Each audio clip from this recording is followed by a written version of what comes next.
I welcome you all my dear student to my channel Engineers Study। ठीक है, देखो आज हम क्या पढ़ने वाले हैं 1.4 जर्नी टू द वेस्ट। ये एक चैप्टर है क्लास 7 का महाराष्ट्र बोर्ड। ठीक है, तो इसमें हम क्या सीखने वाले हैं वो इस पैराग्राफ में लिखा हुआ है, उसको हम अच्छे से पढ़ लेते हैं। कैसी क्या स्टोरी है, वेस्ट का मतलब क्या है ना। वेस्ट के एक डायरेक्शन है, जैसे ईस्ट होती वेस्ट होती, मतलब पश्चिम की दिशा है ना। हमारे देश से वेस्ट के डायरेक्शन में आप जाओगे, ईस्ट के डायरेक्शन में आप जाओगे तो अलग अलग कंट्री मिलेगी। हमारे देश के, हमारी कंट्री इंडिया के आप ईस्ट में जाओगे तो आपको क्या मिलेगा, चाइना मिलेगा। और वेस्ट में जाओगे तो आपको क्या मिलेगा, पाकिस्तान थोड़ा सा वेस्ट में पड़ता है, अफगानिस्तान और ये अफ्रीका, ये सब वेस्ट में पड़ता है। ठीक है। हम्म, तो वैसे ये चाइना के वेस्ट में क्या है, चाइना के वेस्ट में है इंडिया। तो यहाँ पर जो वेस्ट की बात की गई है वो कुल मिला के बात यह है कि चाइना से कोई इंसान है जो इंडिया की जर्नी करता है, इंडिया की यात्रा करने निकलता है, इंडिया को ट्रेवल करने निकलता है। ठीक है, तो जब वो चाइना से इंडिया की तरफ जाएगा तो उसकी जो जर्नी है वो क्या होगी, अपने कंट्री से वेस्ट की तरफ आएगा ना वो, इंडिया की तरफ, इसलिए यहाँ पर बोला जर्नी टू द वेस्ट। और हम लोग अगर वेस्ट में जाएंगे तो हम लोग ये अफ्रीका की तरफ निकलना स्टार्ट हो जाएंगे। ठीक है, तो इस तरह से है। ठीक है, आगे देख लेते हैं। देखो यहाँ क्या बोल लिखा है, much of the world's literature has been translated into English. ठीक है, यहाँ लिखा हुआ है ना? देखो अब मैं एक्सप्लेन करना स्टार्ट करता हूँ आप लोग को।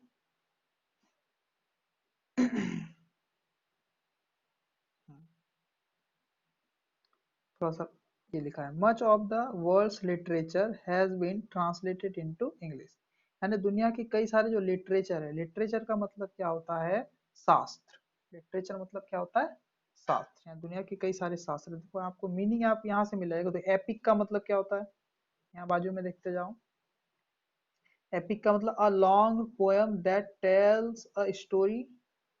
देखो ये लिखा है एपिक का मीनिंग। ठीक है, इसको आपको पहले पढ़ लेना है। एपिक का मतलब एक बहुत ही बड़ी पोयम है, that tells a story of a hero, जिसमें किसी हीरो की कोई स्टोरी हमें दी होती है, उसको क्या बोलते हैं, एपिक। तो ये बड़े बड़े वर्ड्स आपको याद कर लेना है। ठीक है, जो भी डिफिकल्ट वर्ड्स है। और क्लासिक का मतलब क्या होता है, एक्सीलेंट एग्जाम्पल। एक्सीलेंट एग्जाम्पल क्या बोलते हैं, classic. It is the classic example, मतलब एक्सीलेंट एग्जाम्पल को बोलते हैं क्लासिक। ठीक है।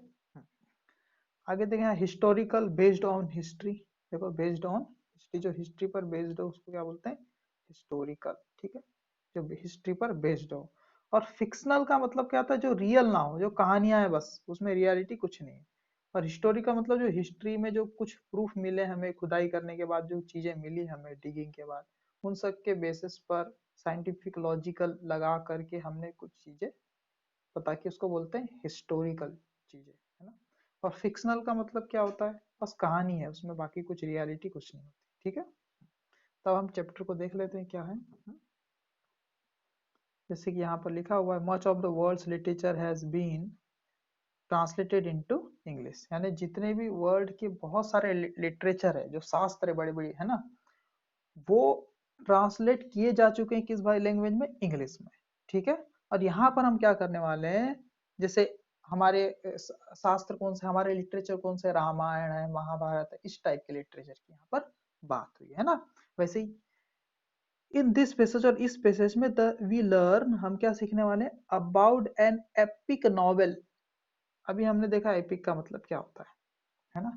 एपिक नॉवेल यानी एपिक यानी बहुत बड़ा, है ना, एक लंबी पोयम जिसमें किसी हीरो की स्टोरी है, उसको बोलते हैं नॉवेल, एपिक, है ना।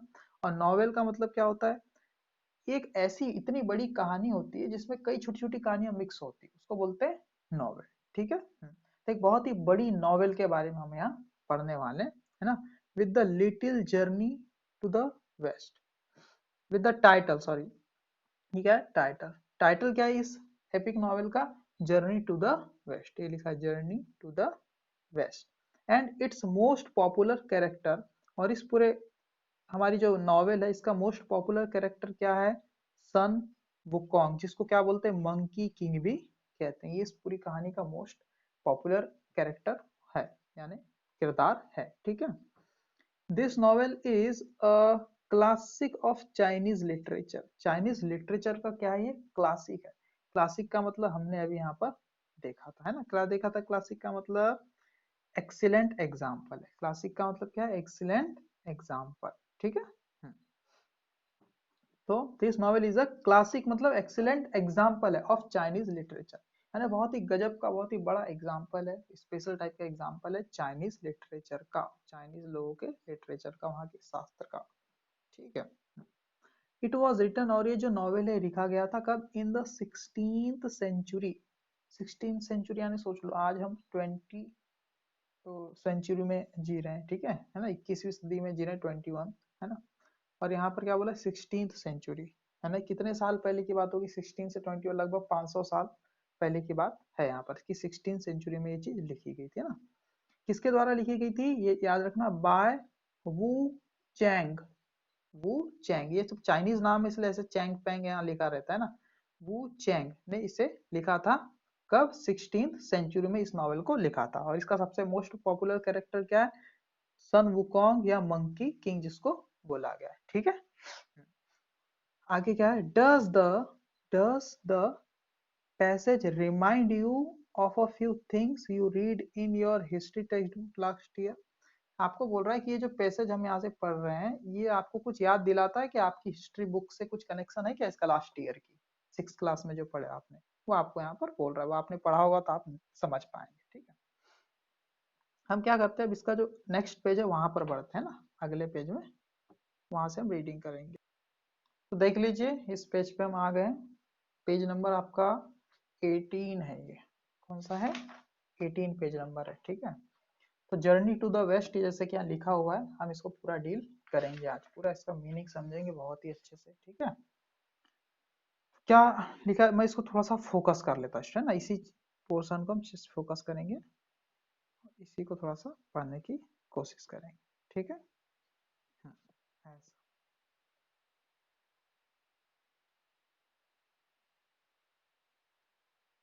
अब सही है। यहाँ से देखो, When we read the novels Journey to the West, जब हम इस नॉवल को पढ़ते हैं जिसमें जिसका नाम है journey to the west, we naturally start thinking about a journey to western country। देखो, हमारे लिए वेस्ट वेस्ट की जर्नी का मतलब क्या है? वेस्टर्न कंट्रीज की तरफ जाना, ठीक है। वेस्टर्न कंट्रीज कौन कौन सी हमारी?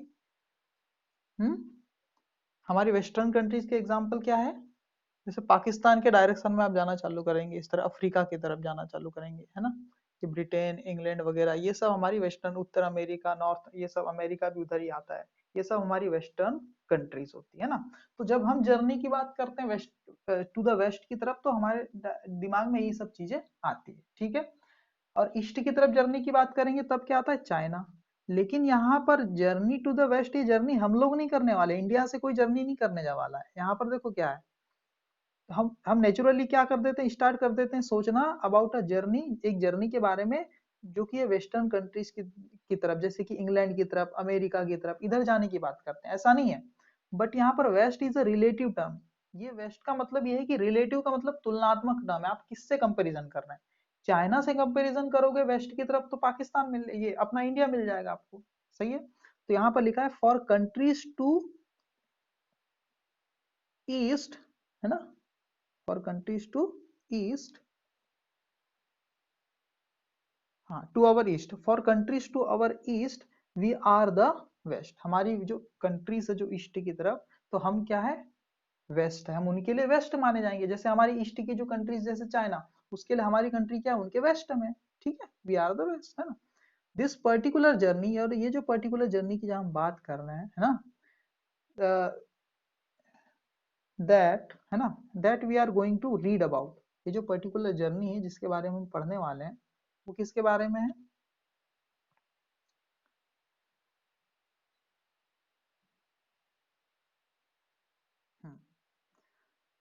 हाँ, we are this particular journey that we are going to read about was actually a journey from China to our own country, मतलब इंडिया। तो ये जो जर्नी है ये चाइना से इंडिया की तरफ है। चाइना के किसी इंसान ने अपने देश से मध्य वेस्ट की तरफ, मतलब इंडिया की तरफ एक जर्नी की, और इसी को बोला जर्नी टू द वेस्ट। ये चाइनीज के लिए बोला गया, चाइना में जिसने जर्नी की उसके लिए, ठीक है। इट वॉज मेड, ये जर्नी की कंप्लीट की गई थी किसके द्वारा? By the famous 7th century traveller. ये जर्नी एक बहुत ही फेमस इंसान है जो 7th सेंचुरी का ट्रेवलर है, 7th सेंचुरी। ये नॉवेल कब लिखी गई थी? 16th century.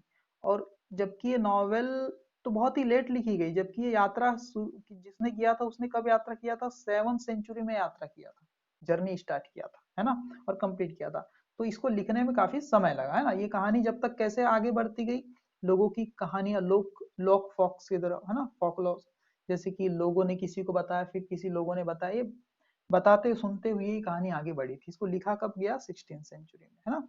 तो 7th सेंचुरी में क्या हुआ? 7th सेंचुरी में ट्रेवलर है युआन चुआंग। ये बहुत इंपॉर्टेंट नाम है, इसको बहुत अच्छे से आप लोग याद कर लेना, ठीक है। युआन चुआंग ये एक ऐसा ट्रेवलर है जिसने 7th सेंचुरी में, कब? 7th सेंचुरी में जर्नी स्टार्ट की, जर्नी की अपने इंडिया की। कहां से? चाइना के लिए, ठीक है। आगे देखो, इन दोज डेज, ऊपर कर देते हैं, है ना, ठीक है। अब क्या लिखा है? इन दोज डेज, उन दिनों, travelling from China to India was not an easy task. उन दिनों जो जर्नी थी चाइना से इंडिया की तरफ, देखो आजकल जर्नी करना है तो बड़ा आसान है, कैसे कर लेंगे? प्लेन से भी कर सकते हैं, या फिर कई सारे अपने पास व्हीकल भी अवेलेबल है ना, हम वोयाक के थ्रू कर सकते हैं, मतलब वाटर के थ्रू जर्नी कर सकते हैं, जहाज से, है ना, इस टाइप से हम कर सकते हैं, शिप के थ्रू, है ना, प्लेन के थ्रू कर सकते हैं। इस टाइप से जर्नी के काफी मीडियम है अभी, है ना। लेकिन इन दोज डेज, उन दिनों क्या था? Travelling from China to India, China से इंडिया की जो ट्रेवलिंग थी, यात्रा थी, ट्रेवलिंग मतलब यात्रा, was not an easy task, वो नहीं था एक आसान टास्क। टास्क मतलब कार्य, है ना, कोई आसान काम नहीं था।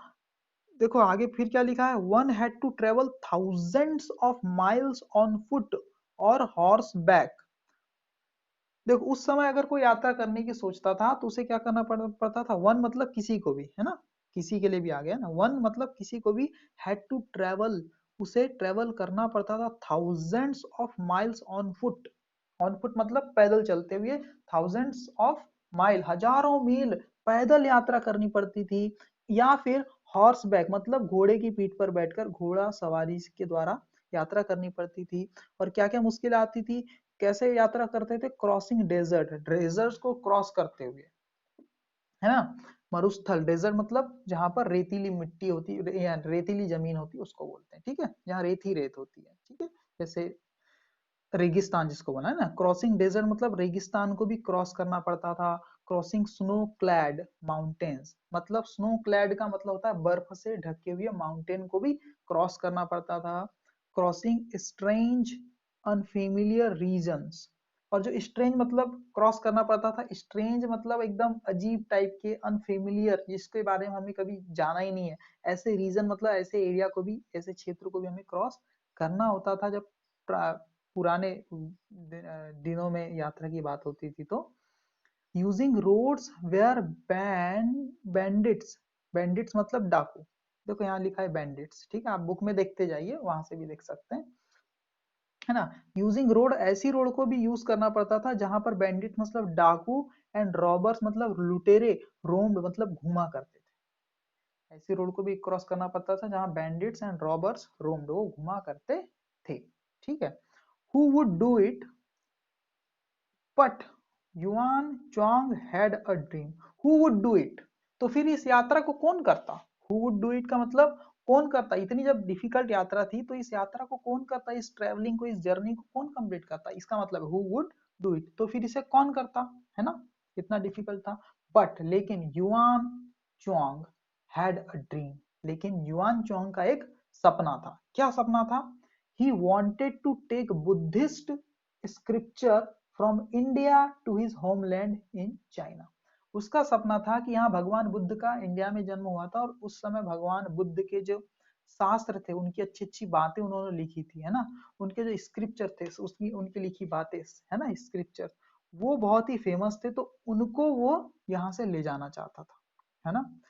जब 6th सेंचुरी की बात है ना, तो वो क्या चाहता था? वानचांग इंडिया क्यों आना चाहता था? भगवान बुद्ध के जो स्क्रिप्चर है, जो शास्त्र है, उन्होंने अच्छी अच्छी बातें जो लिखी हुई है ना, उसको, उनके स्क्रिप्चर को ले जाना चाहता था फ्रॉम इंडिया, इंडिया से कहां पर, टू हिज होमलैंड, अपने घर, कहां पर, चाइना में, अपनी मातृभूमि चाइना में ले जाना चाहता था। ठीक है, ये उसका सपना था, इसलिए वो यात्रा करने की सोचा।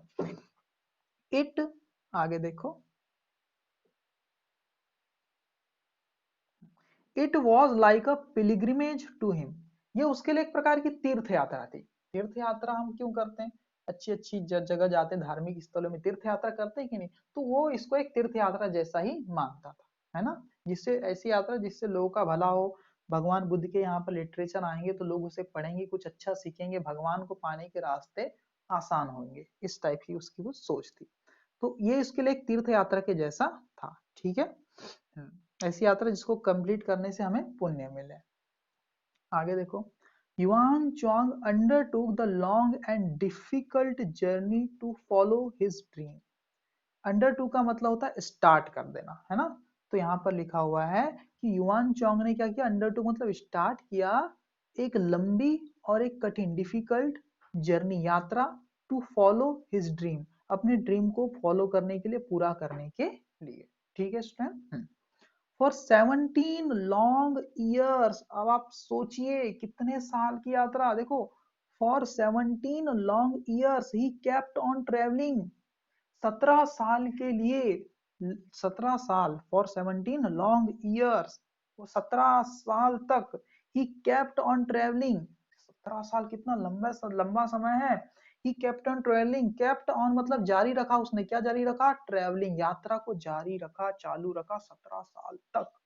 और क्या हुआ आगे, suffering many hardships on the way, वो कहां से आ रहा था पता है आपको, चाइना से इंडिया, मतलब काफी बड़ी डिस्टेंस ट्रेवल कर रहा था, और बीच में मरुस्थल मिलने वाले, डेजर्ट मिलने वाले थे, पहाड़ पर्वत नदी, ये सब मिलने वाली थी उसको, और वो सबको क्रॉस करते हुए आ रहा था, है ना, ऑन फुट, पैदल यात्रा कर रहा था या घोड़े की मदद से, ये यात्रा पॉसिबल थी। ठीक है, तो क्या हुआ, तो 17 साल तक उसने अपनी यात्रा चालू रखा, सफरिंग मतलब जूझते हुए, किससे जूझते हुए, मैनी बहुत सारी, हार्डशिप मतलब मुश्किलों से, कई सारी मुश्किलों से जूझते हुए, ऑन द वे रास्ते पर, रास्ते पर आने वाली कई सारी मुश्किलों से जूझते हुए उसने 17 साल तक अपनी इस यात्रा को जारी रखा। He travelled across the Gobi desert, जब आप चाइना से इंडिया की तरफ आते हैं तो चाइना में एक डेजर्ट मिलता है, गोबी डेजर्ट, उस डेजर्ट को भी उसने, ही ट्रेवल्ड, उसने ट्रेवल किया, अक्रॉस मतलब पार किया, ट्रेवल अक्रॉस मतलब पार किया, किसको, गोबी डेजर्ट को, गोबी नाम का जो डेजर्ट है ना, मरुस्थल है जहाँ रेत ही रेत मिलती है, उसको भी क्रॉस किया।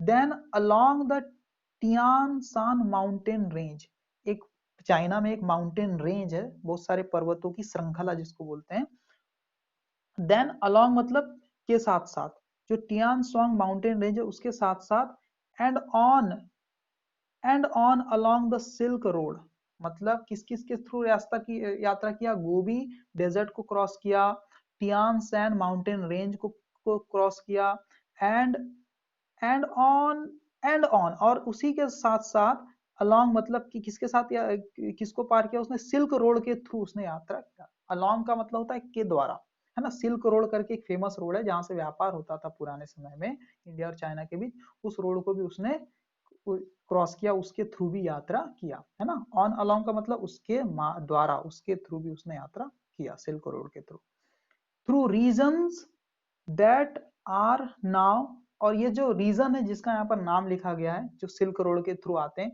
वह है कजाकिस्तान, उज्बेकिस्तान, अफगानिस्तान, है ना, ये रीजन है जिनको, जब पहले इनका नाम ऐसा नहीं था, है ना, हाँ अभी बाद में नाम बने हैं, सब सब तो पहले इंडिया और चाइना में ही आते थे सारे रीजन, दो ही पार्ट में, है ना, तो उसने कजाकिस्तान को, उज्बेकिस्तान को, अफगानिस्तान को भी क्रॉस किया उस, है ना, आज के जो नाम है।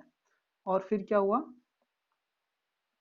देखो, अफगानिस्तान को भी क्रॉस किया, यहाँ पर लिखा अफगानिस्तान एंड पाकिस्तान, देखो यहाँ पर लिखा and Pakistan, before he came to India, इतनी सारी कंट्रीज को उसने क्रॉस किया, है ना, ऐसा घूमते हुए आया, ऐसा पाकिस्तान तरफ से होते हुए आया, क्योंकि बीच में एकदम हिमालय पर्वत है तो उसको कैसे क्रॉस कर लेता हूँ, है ना, इसलिए ऐसा घूमते हुए ऐसा आया, तो बहुत लंबी यात्रा हो गई उसकी जर्नी। ठीक है, इसलिए 17 साल लग गए। तो इंडिया आने से पहले इतनी सारी चीजों को क्रॉस किया, क्या क्या किया, आपको क्वेश्चन पूछेगा तो क्या बताओगे, गोबी डेजर्ट, देखो यहाँ पर लिखा हुआ है, गोबी डेजर्ट को उसने क्रॉस किया, फिर यहाँ तियानसांग माउंटेन रेंज को, और ये सिल्क रोड के थ्रू उसने अपने कई सारे रीजन जैसे कि किजाकिस्तान, उज्बेकिस्तान, अफगानिस्तान और पाकिस्तान को सिल्क रोड के थ्रू क्रॉस किया, वहां से ट्रेवल किया। ठीक है, इतना आप लोग याद रखना। और तब जाके वो कहाँ पहुंचा, इंडिया पहुंचा। ठीक है, और अब यहाँ पर देखो, देखो पाकिस्तान को भी before he came to India cross किया है ना। इन इंडिया, और इंडिया में he travelled to many parts and gathered many important manuscripts. Manuscripts, उसने इंडिया में कई जगह ट्रेवल किया, मैनी पार्ट्स, एंड गैदर मतलब इकट्ठा किया, मैनी मतलब बहुत सारी इंपॉर्टेंट मनुस्क्रिप्ट्स। मनुस्क्रिप्ट मतलब होता है हस्तलेख, जो हाथों से लिखी गई जो लेख होती है ना, उसको बोलते हैं मनुस्क्रिप्ट। मतलब भगवान बुद्ध के द्वारा लिखी गई, भगवान बुद्ध के जो चेले लोग रहे होंगे, जो है ना साथी लोग, उनके द्वारा ये मनुस्क्रिप्ट लिखी गई थी, उनको उसने जगह जगह से इकट्ठा किया इंडिया की, है ना। अलग अलग पार्ट है, मैनी पार्ट है, वो कई सारी जगहों से, इंडिया की डिफरेंट डिफरेंट जगहों से। ठीक है, आगे क्या हुआ, the way back home was also equally difficult. The way back home मतलब वापस जाने का रास्ता, द वे मतलब रास्ता, बैक होम वापस जाने का, घर की तरफ, वॉज ऑल्सो वो भी, इक्वली डिफिकल्ट उतना ही डिफिकल्ट था, उतना ही कठिन था। But Yuan Chong managed to reach China safely along with the scriptures. This was a great achievement. बात को समझो, 17 साल तक की पूरी यात्रा किया, जिसके में वो यानी पहले इंडिया आया और वापस पाकिस्तान, ये वापस चाइना गया। तो यहाँ पर क्या बोला है कि उसका वापस जाने का जो रास्ता था वो भी उतना ही कठिन था, है ना। बट युआन चोंग ने मैनेज किया, जैसे तैसे मैनेज किया, किस चीज को, पहुंचने को कहाँ पहुंचने को, चाइना पहुंचने को, किस जैसे तैसे मैनेज करते हुए वहां पर वो पहुंचा सेफली, मतलब अच्छी सेफ पहुंच गया वो, along with the scriptures, scripture के साथ। स्क्रिप्चर के लिए आया था वो, यहाँ के बौद्ध शास्त्र को लेने आया था, और उनको लेकर वो वापस सेफली चला गया। और ये जो चीज थी, this was a great achievement, और ये बहुत ही बड़ी बात थी कि कोई इंसान पैदल यात्रा कर रहा है या घोड़े के थ्रू यात्रा कर रहा है, और घोड़े के भी थ्रू अगर यात्रा कर रहा है तो हर समय वो उसी के हॉर्स बैक पे ही ट्रेवल नहीं कर सकता, हर जगह से घोड़ा के ऊपर बैठ के क्रॉस करना इतना आसान नहीं होता है ना। तो वही बोल रहा है कि ये जो था ये बहुत ही बड़ा अचीवमेंट था, बहुत बड़ी बात थी, है ना। इट वॉज ऑलमोस्ट अनबिलीवेबल, और ये बात अनबिलीवेबल थी, कोई को विश्वास ही ना हो ऐसी ये बात है। ठीक है, तो आगे देखो, so much so that people thought that the gods and, so much so, और इसीलिए, सो मच सो का मतलब है और इसीलिए, इतना अनबिलीवेबल था, और इसीलिए that people through that the gods and that people, और इसीलिए जो लोग है ना, थॉट मतलब वो सोचते हैं, क्योंकि ये यात्रा तो थी अनबिलीवेबल थी, है ना, इसलिए जो लोग थे वो सोचते हैं कि, क्या सोचते हैं, द गॉड्स मतलब भगवान, एंड देखो ये कौन सी फोटो आ गई, कोई बात,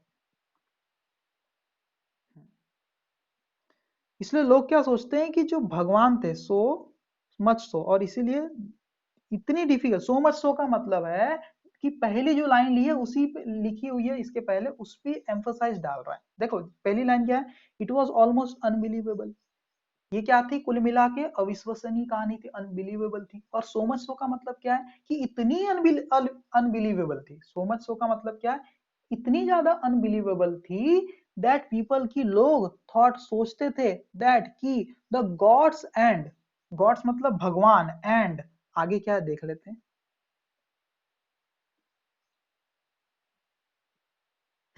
इतनी डिफिकल्टी थी कि gods and supernatural powers has helped Yuan Chong in his quest, quest मतलब इस खोज में, इस यात्रा में, है ना, क्वेस्ट, कि लोगों की इतनी अनबिलीवेबल कहानी थी, सो मच सो मतलब इतनी ज्यादा अनबिलीवेबल कि लोगों को लगा कि ये जो इसकी जो जो गॉड थे, भगवान थे, एंड सुपर नेचुरल पावर मतलब अलौकिक शक्तियां, हैड हेल्प उन्होंने हेल्प की थी, है ना, हैड हेल्प मतलब उन्होंने हेल्प की थी, किसकी, युआन चोंग की, इन हिज क्वेस्ट, उसकी इस खोज में, उसकी इस यात्रा में, उसके इस लक्ष्य में उसने, भगवान ने हेल्प की थी, ऐसा लोग सोचते हैं।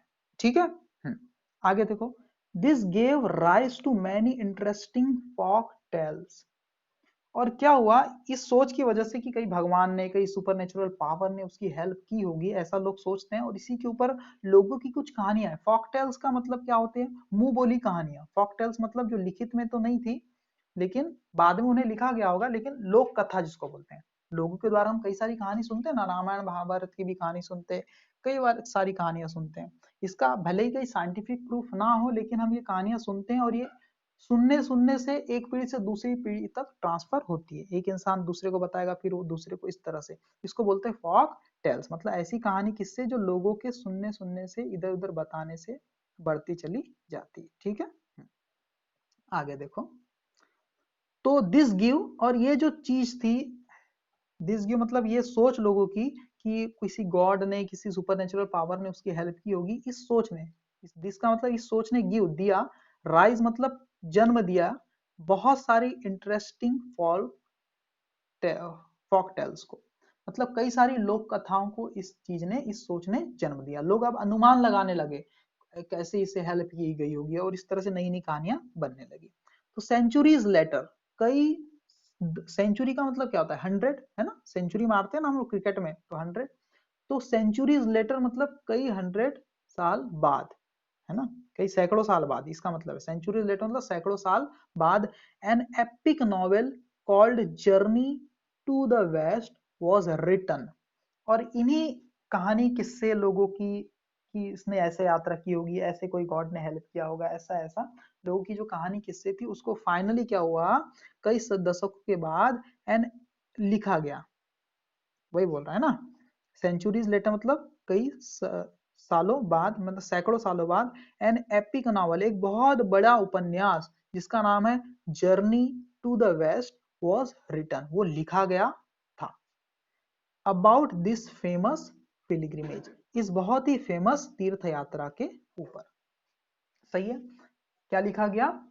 एपिक नॉवेल लिखा गया। ठीक है, अब क्या हुआ, जैसे कि हम ये रामायण और महाभारत हम लोग जैसे सुनते रहते हैं ना, ये कहानियां भी कई कई सालों बाद फिर लिखी गई। हम्म तो उसी तरह से यहाँ पर जैसे रामायण और महाभारत बहुत फेमस है, चाइना में ये जो जर्नी टू द वेस्ट नाम की जो नॉवेल है ना, जर्नी टू द वेस्ट, ये बहुत ज्यादा फेमस है चाइना में, है ना, और ये लिखी गई थी। और the novel made use of many of the folk tales. अब इसका लाइन का मतलब समझते हैं क्या है ना। देखो क्या है, एक मिनट थोड़ा इधर हट गया।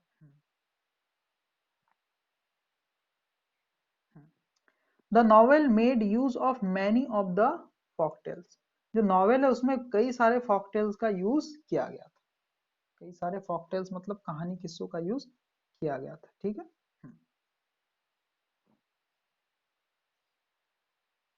इधर ही हटते जा रहा है। अब सही।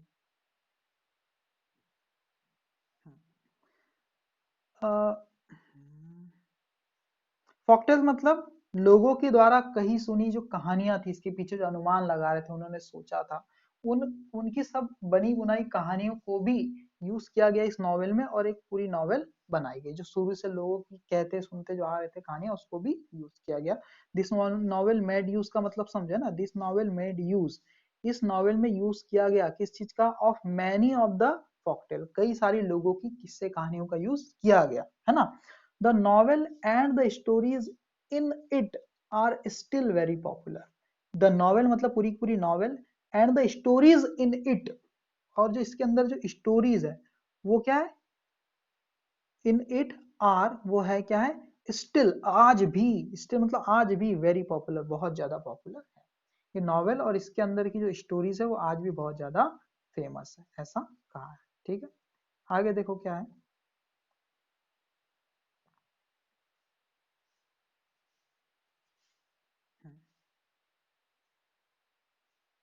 इधर ही हट जा रहा है, कोई बात नहीं, आगे पढ़ते हैं हम लोग। The novel tells us that there are many demons and evil powers who are eager to kill and gobble up the holy monk. इसको समझो। अब ये नॉवेल में क्या लिखा गया है उसके ऊपर है ना। इस सच्ची कहानी को थोड़ा सा कैसे कैसे हुआ होगा, पॉसिबिलिटीज, उसके ऊपर कुछ कहानी लिखी, नॉवेल लिखी गई है। तो नॉवेल हमें क्या बताती है, the novel tells us, novel हमें बताती है दैट कि देयर आर मैनी डीमंस, कि कई सारे डीमन थे। डीमन मतलब होता है मॉन्स्टर, राक्षस। कई सारे डीमन एंड राक्षस थे। And evil power, evil power मतलब बुरी शक्तियां।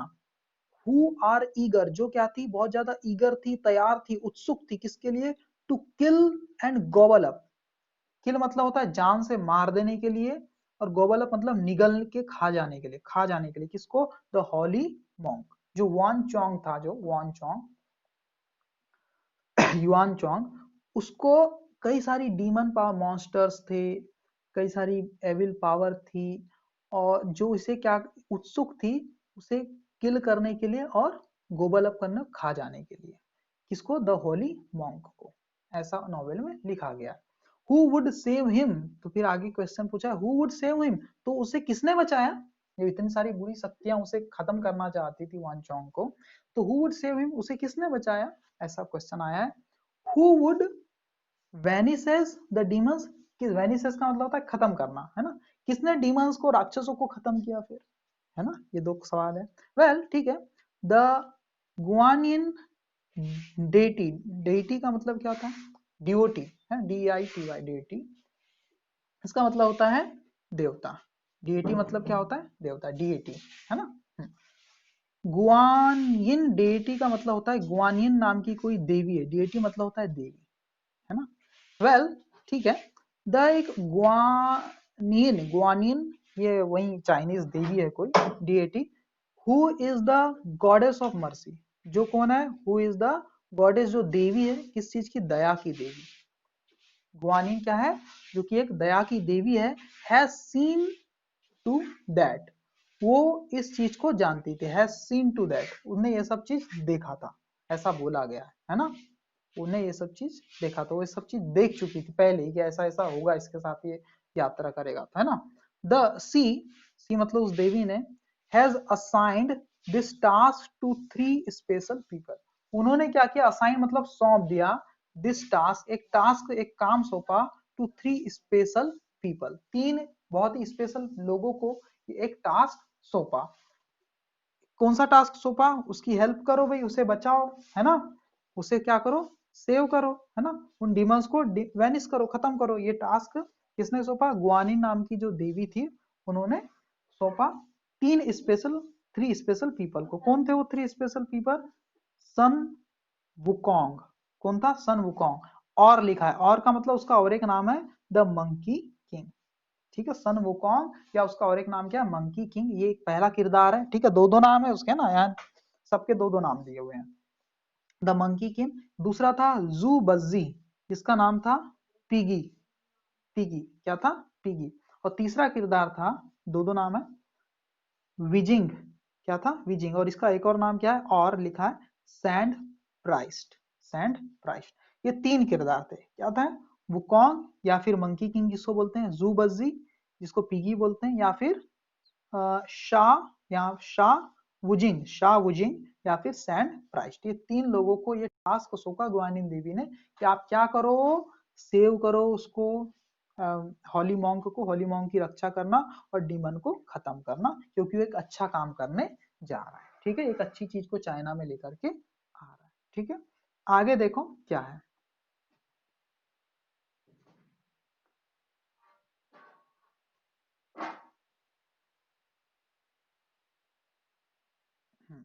अब देखो, now this 3 characters are no saints, saints मतलब ये जो 3 कैरेक्टर थे कोई संत नहीं थे, साधु संत नहीं थे, सेंट्स मतलब साधु संत, है ना। ये जो 3 कैरेक्टर थे कोई साधु संत नहीं थे। इन फैक्ट, इन फैक्ट मतलब सच कहें तो, सच कहें तो, दो दे all have super natural powers, दो मतलब हालांकि, दो का मतलब क्या, हालांकि, दे ऑल हैव, बल्कि, दो का मतलब बल्कि, they all have super natural power, इन सब में कौन सी पावर थी, सुपर नेचुरल पावर थी, इन सब में सुपर नेचुरल पावर थी, मतलब अलौकिक शक्तियां थी इन 3 कैरेक्टर्स में। सही है, कौन कौन थे वो, जैसे यहाँ मैंने बताया, मंकी किंग हो गया, जुबाजी भी जिसको बोलते हैं, पाइगी हो गया जिसको सावांग बोलते हैं, जिसको सैंड प्राइस्ट बोलते हैं ना, और ये सन वुकोंग था, है ना। जो 3 कैरेक्टर थे, इनमें कैसी पावर थी? सुपर नेचुरल पावर थी। फिर लिखा है दे आर नॉन, ये जाने जाते थे ट्रबल मेकर्स। ट्रबल मेकर्स मतलब मुश्किल खड़ी करने वाले लोग माने जाते थे। ट्रबल मेकर किसको बोलते हैं? जो बड़ी मुश्किल खड़ी कर दे, समस्या पैदा कर दे, ऐसे ऐसे लोग के नाम से जाने जाते थे। सो और इसीलिए देखो, ये बड़ी मुश्किल खड़ी करने वाले लोग थे। सो इसीलिए द गॉड्स, और देवताओं के साथ रहने वाले लोग रहे होंगे, इसलिए भगवान ने क्या किया, द गॉड्स जो देवता जो लोग थे, है ना, उन्होंने क्या किया, have thrown them out of haven, स्वर्ग से उन्हें भगा दिया था। थ्रो देम का थ्रोन देम लिखा है ना, स्वर्ग से उन्हें भगा दिया था कि तुम बहुत नटखट हो, बहुत मस्ती करते हो स्वर्ग में, तुम तीनों लोग बहुत ट्रबल मेकर्स हो, मुश्किल खड़ी करते हो तुम लोग, है ना। इसलिए गॉडेस ने क्या डिसाइड किया, उन्हें थ्रो देम, उन्हें थ्रोन देम मतलब उन्हें निकाल दिया आउट ऑफ हेवन, स्वर्ग से बाहर निकाल दिया। हावेवर, हालांकि, है ना, the kind deity, deity kind deity मतलब दया की देवी, kind deity Guanyin has offered each of them, अब बाहर निकाल दिया, लेकिन जो दया की देवी थी उन्होंने एक ऑफर दिया उन्हें, has offered each of them, हर किसी को क्या ऑफर दिया, ईच ऑफ देम वन, क्या ऑफर दिया दया की देवी को, देखो अगले पेज में देखते हैं क्या ऑफर, एक मिनट, एक वर्ड होता है tucks in, TUCKS, tucks away, tucks sorry tucks away, जिसका मतलब होता है छुपा लेना। टक्स अवे का मतलब क्या होता है? छुपा लेना, हाइड कर लेना, टू हाइड। यहाँ पर देखो, देन द मंकी किंग, हाँ वो इतनी छोटी हो जाती थी एक नीडल के जैसी, देन, और तब क्या करता था जो मंकी किंग था, जस्ट टक्स अवे, कि उसे छुपा सकता था। टक्स अवे का मतलब tucks it away, tucks it away, it मतलब इस नीडल को, इस गदा को, है ना, नीडल जो बन गई है इस गदा को, वो क्या कर सकता था, टक्स इट अवे, वो इसे छुपा सकता था, कहाँ, बिहाइंड हिज ईयर्स, अपने कान के पीछे, जैसे हम सुई को रखते हैं कई लोग, है ना, कि कोई भी चीज को कान के पीछे, पेन को फंसा लेते हैं कान के पीछे, ऐसा है ना, तो इतनी छोटी गदा हो जाती कि वो अपने कान के पीछे उसको क्या कर सकता था, छुपा लेता था। टक्स अवे का मतलब होता है टू हाइड, छुपा लेना, है ना, बिहाइंड हिज ईयर्स, कानों के पीछे, बिहाइंड मतलब पीछे, ठीक है। आगे देखो, yes, Sun Wukong can travel thousands of kilometers in just one somersault. He can walk through fire, travel underwater, and fly to any place at will. At will का मतलब होता है इच्छा अनुसार, at will मतलब इच्छा अनुसार। आगे देखो क्या है, देखो, सन वुकोंग कैन ट्रेवल, वो सन वुकोंग जो था, मंकी किंग जिसको बोलते हैं, उसकी उसी की पूरी पावर के बारे में हम पढ़ रहे हैं ना। कैन ट्रेवल, वो ट्रेवल कर सकता था thousands of kilometre in just one summer salt, summer salt का मतलब होता है छलांग, समर सॉल्ट का मतलब होता है छलांग, है ना, आपके बुक में एक डायग्राम भी बना हुआ है, समर सॉल्ट का मतलब उल्टी सीधी जो छलांग लगाते हैं, है ना, टेढ़ी मेढ़ी जैसे बंदर लोग करते हैं, उस टाइप की अगर ये छलांग लगाकर एक ही बार में थाउजेंड्स ऑफ किलोमीटर को ट्रेवल कर सकता था, हजारों किलोमीटर की दूरी, इतनी उसमें पावर, है ना, जस्ट वन समर सॉल्ट, है ना। He can walk through fire, वो वॉक थ्रू का मतलब चल सकता था, फायर के अंदर से भी वो चल सकता था, फायर के ऊपर से भी वॉक कर सकता था, चल सकता था। ट्रेवल अंडर वाटर, वाटर के अंदर भी वो ट्रेवल कर सकता था, and fly to any place at will, और उड़ सकता था टू एनी, किसी भी जगह पर उड़ के जा सकता था, एट विल अपनी इच्छा के अनुसार, यानी जहां भी उसकी इच्छा हुई कि मैं उड़ के जाऊं, फट से उड़ के वो जा सकता था, इतना ज्यादा पावरफुल था। His body is as hard as a diamond, उसकी बॉडी इतनी हार्ड थी जैसे कि कोई क्या हो, डायमंड हो, डायमंड बहुत हार्ड होता है, डायमंड से हम ग्लास को काटने के लिए भी यूज करते हैं ना, क्योंकि बहुत ज्यादा हार्ड होता है, तो डायमंड जैसी हार्ड उसकी बॉडी थी, हीरे जैसी, ठीक है। सो इसलिए no one can, no one and nothing can injure him, इसलिए कोई, नो वन मतलब कोई इंसान, या एंड नथिंग मतलब कोई चीज, ना तो कोई इंसान ना तो कोई चीज, कैन इंजर हिम, उसे इंजर कर सकती थी, वो ना तो कोई इंसान और ना ही कोई चीज उसे क्या कर सकती थी, इंजर मतलब चोटिल कर सकती थी। क्यों? क्योंकि उसकी बॉडी हीरे जैसी थी, इसलिए ना तो कोई इंसान और ना ही कोई चीज उसे इंजर कर सकती थी, कोई भी चीज उसे परेशान नहीं कर सकती थी, ठीक है। His golden gaze fairy eyes have x-ray vision, उसकी फेयरी आईज मतलब परियों जैसी आंखें, गोल्डन गेज मतलब उसकी जो आंखें थी, गोल्डन गेज का मतलब था सोने जैसी चमक थी उसकी आंखों में, गोल्डन गेज मतलब सोने जैसी चमक वाली फेयरी आईज मतलब सुंदर सी आंखें थी उसकी, उनमें क्या था, हैव, उसकी आंखों में था एक्सरे विजन था, एक्सरे विजन था, यानी एक्सरे जैसा विजन था, एक्सरे जैसा वो देख सकता था किसी भी चीज को।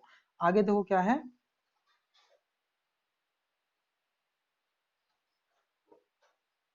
और ऐसा विजन था उसकी आंखों का कि no one can deceive him, कि उसे कोई धोखा नहीं दे सकता था, वो दूर दूर तक भी आराम से देख सकता था। ठीक है, नो वन कैन डिसीव, उसे कोई धोखा नहीं दे सकता था।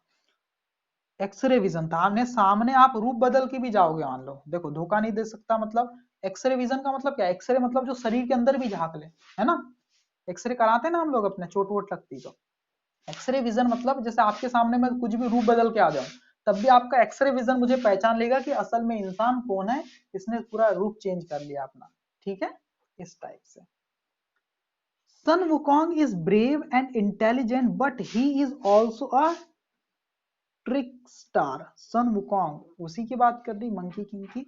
इज ब्रेव, वो क्या था, ब्रेव था, इंटेलिजेंट था, but he is also a trickster. Trickster मतलब थोड़ा सा चालबाज भी था, ट्रिकस्टर, ट्रिकस्टर मतलब थोड़ा सा चालबाज भी था, चालाक भी था वो, है ना, बहादुर था, इंटेलिजेंट था, लेकिन थोड़ा सा चालाकी भी करता था, है ना, परेशान करता था कुछ को, नटखट टाइप का था, है ना, trickster. He loves to have fun, उसे मजा करने में बड़ा मजा आता था, वो पसंद करता था हैव फन, मजा लेना। He loves to have fun, उसे पसंद था क्या, फन करना, मजा करना उसे बड़ा पसंद था। ठीक है, and some of his super powers have help him to just that, और कई सारी उसकी सुपर नेचुरल पावर जो थी वो क्या करती थी, help him to just that, और इसीलिए वो उसकी हेल्प करती थी। कई सारी सुपर नेचुरल पावर का जो इस्तेमाल वो किस में करता था, मजा लेने में, फन करने में, इंजॉय करने में वो करता था, है ना। और सुपर नेचुरल पावर भी क्या करती थी, हेल्प करती थी उसकी टू जस्ट दैट, ऐसा करने में, है ना। ही हैज अ वेस which can suck in anything of anyone. He has a ways, उस सन वुकोंग मंकी किंग के पास एक वेज भी था। वेज का मतलब होता है घड़ा टाइप का कुछ, है ना, घड़े टाइप का कोई चीज था, पानी का घड़ा जो होता है वैसा कोई वेज था। विच कैन सक इन, सक इन का मतलब होता है, सक इन का मतलब होता है चूस लेना, अपने अंदर खींच लेना। सक इन का मतलब क्या होता है, अपने अंदर खींच लेना। उसके पास एक ऐसा वेज था विच कैन सक इन, वो अपने अंदर खींच लेता था एनीथिंग और एनीवन, किसी चीज को भी और किसी इंसान को भी अपने अंदर खींच सकता था, ऐसा उसके पास एक वेज था, घड़ा था, है ना। ही आगे लिखा, he can simply point at a lock and open it, किसी भी पॉइंट के तरफ, he can simply point at a lock and open it, किसी भी लॉक के ताले के ऊपर वो ऐसा पॉइंट करता था, ऐसा इशारा करता था और वो खुल जाता था। He is very very quick and can grow very big and very tiny at a blink. एक, एट अ ब्लिंक का मतलब होता है एक पलक झपकते ही, एट अ ब्लिंक का मतलब क्या होता है, पलक झपकते ही। यहाँ पर क्या लिखा हुआ है देखो, he is very very quick, वो है क्या है, बहुत ही ज्यादा क्विक है, बहुत ज्यादा तेज है, ये जो किरदार है बहुत ज्यादा तेज है। एंड कैन ग्रो, ये character, and can grow very big and very tiny, tiny मतलब छोटा, और ये बढ़ सकता है, ग्रो मतलब बढ़ सकता है, हो सकता है, क्या हो सकता है, बहुत ही ज्यादा बड़ा हो सकता है और बहुत ही ज्यादा छोटा रूप भी ले सकता है। एट अ ब्लिंक मतलब पलक झपकते ही, पलक झपकते बहुत ही बड़ा और बहुत ही छोटा ये रूप ले सकता है, ये कैरेक्टर इतना पावरफुल है। You can imagine how he must have teased his enemies using these tricks. देखो, यू कैन इमेजिन, आप क्या कर सकते, आप सोच सकते हो, आप इमेजिन कर सकते हो, how he must have teased, teased का मतलब सताना, उसने किस तरह सताया होगा, how he must have teased, उसने पास्ट में मतलब ये कहानी के समय किस तरह से उसने सताया होगा अपने एनिमीज को, using this tricks, in tricks का यूज करके किस तरह से अपने उन्हें एनिमीज को सताया होगा, है ना। आप इसको इमेजिन कर सकते, इतना पावरफुल था वो। आगे क्या है, अब अगले पेज की तरफ हम बढ़ते हैं।